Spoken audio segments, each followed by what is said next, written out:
আসসালামু আলাইকুম, কেমন আছেন সবাই? আলহামদুলিল্লাহ সবাই ভালো আছেন। মেহেরুন্নেসা ব্লগসে আপনাদের সবাইকে স্বাগত। আজকে চলে আসছে অনেক দিন পরে। আসলে এত গরমে সুভা অসুস্থ, দেন বাসার সবার শরীরটা ভালো না, মাথা ব্যথা করে, আমারও ঠান্ডা কাশি, এগুলো কিছুই সারতেছে না।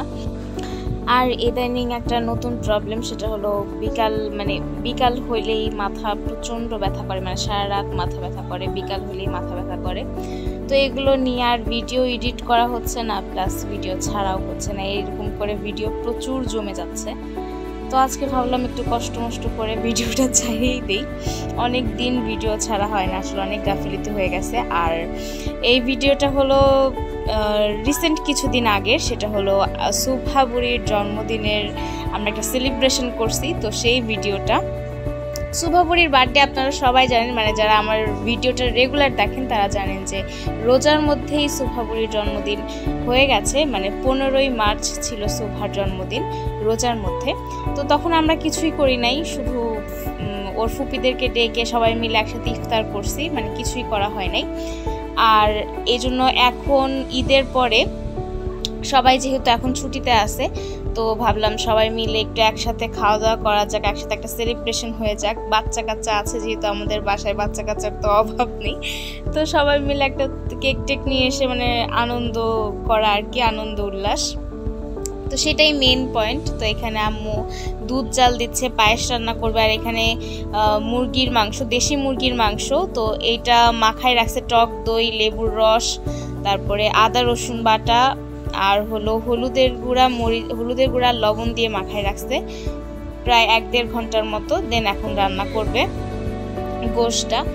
আর এইটা হলো এই যে পোলাও হচ্ছে, তো পোলাওটাও আম্মু রান্না করবে। আমরা যেহেতু বয়েল করে পোলাও রান্না করি, ভেজে মানে চাউল ভেজে নিয়ে রান্না করি না, বয়েল করে রান্না করি, এটাই আমাদের কাছে বেশি ভালো লাগে। বয়েল করলে আমার কাছে কেমন, আমাদের মনে হয় কেমন একটা লাল লাল ভাব চলে আসে চালটার মধ্যে, মানে রাইসটা অত সাদা থাকে না, একদম দবদবা সাদা হয় না।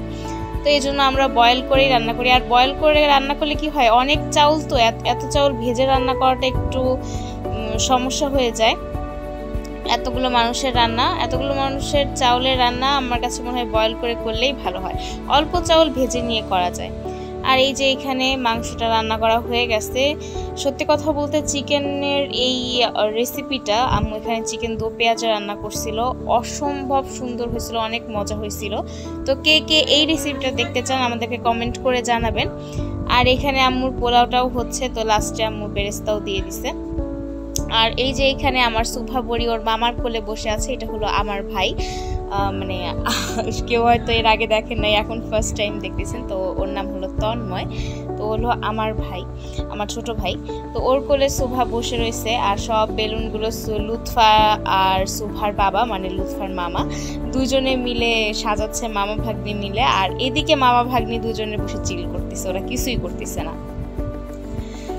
আর এখানে এই যে দুপুরে সবাই এখন খাওয়া দাওয়া করে নিচ্ছে। তো যেহেতু কেক কাটার অনুষ্ঠানটা সন্ধ্যায় হবে, তো দুপুরে এখন সবাই চলে আসছে, এখন তারা সবাই খাওয়া দাওয়া করতেছে, আর সন্ধ্যায় জাস্ট কেক কাটাটা হবে। এখানে আম্মু মুগ ডাউল রান্না করছে, মুরগির মাংস, দো পেঁয়াজা, তার সাথে বেগুন ভাজা, পোলাও, সালাদ, মানে অল্প স্বল্প ঘরোয়া আয়োজনে যেটাকে বলে। আর তার সাথে তো ছিল পায়েস, তো পায়েসটা মাশাআল্লাহ অনেক মজা হয়েছিল, একদম ঘন দুধের পায়েস ছিল। এই যে এখন এখানে স্বপ্ন, তন্ময়, লুৎফা, আমার শ্বশুর আব্বু সবাই মিলে একসাথে খাওয়া দাওয়া করে নিচ্ছে, আমরাও এক এক করে খাওয়া দাওয়া করে নিব। এই যে আর এই যে এখন আমার সুভা বুড়িকে রেডি করানো চলতেছে, কারণ এখন সন্ধ্যা হয়ে গেছে, কেক কাটা হবে। তো ওকে এখানে রেডি করাচ্ছি, ও চুড়িগুলো দেখে খুব এক্সাইটেড। আর এখানে ওকে আমি একটা লেহেঙ্গা পরাইছি, এই লেহেঙ্গাটা ওর ছোট আপু মানে আমার ছোট ফুপি ওকে বানাই দিছে, তো সেটাই ওকে পরানো হয়েছে। লেহেঙ্গাটা অনেক সুন্দর। এই যে ওর ফুপি ওকে টাকা দিছে, মানে গিফট দিছে, টাকাটা গিফট হিসেবে দিছে যে ওকে আমার পছন্দ মতো কিছু একটা কিনে দিতে।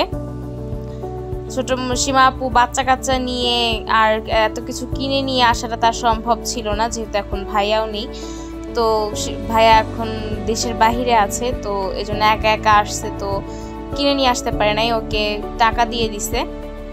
আর এই যে এখানে আমার ছোট ননদ সুভার জন্য কেক নিয়ে আসছে, তো কেকটা মাশাআল্লাহ অনেক সুন্দর হয়েছে আর খাইতেও টেস্ট অনেক ভালো হয়েছে।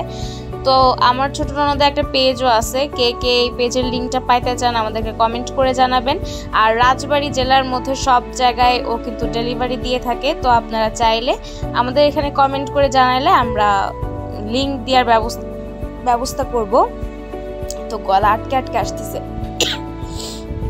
আসলে ঠান্ডা লাগে, অবস্থা খারাপ সবারই।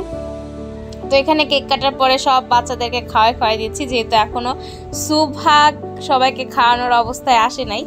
আমি আর সুভার বাবা আমি সবাইকে খাওয়াই দিচ্ছি সব বাচ্চাদেরকে। এখানে লুৎফা বাদ পড়ে গেছিল, আসলে ও ক্যামেরাম্যান হওয়াতে বাদ পড়ে গেছে। আর এইদিকে এই যে আমার মেয়ে, ওর জন্য স্পেশালি এই ছোট্ট কেকটা অর্ডার দিয়ে, মানে আমি আমার ছোট ননদের কাছে অর্ডার দিয়েছিলাম, বাট ও এটা অর্ডার নেয় নাই। ও বলছে যে ও এটাকে ওকে গিফট করবে ওর জন্মদিন হিসেবে। তো আলাদা গিফটও দিছে, আলাদা টাকা দিয়ে দিছে সুভাকে, আর এই কেকটাও দিছে তার সাথে। তো কেকটাও আমার সুভা বুড়ি ভীষণ এনজয় করতেছে। আর যেহেতু এটা ঘরে বানানো হোমমেড কেক, তো এটা হেলদিও, তো বাচ্চা মানুষও খেলে ওর কোনো প্রবলেম হবে না। বাহিরের কেক খেলে ক্রিমটা যদি ভালো না দেয় তাহলে বাচ্চাদের পেটের সমস্যা হতে পারে, তো যেহেতু এটা ঘরে বানানো তাই সেজন্য কোনো সমস্যা নেই।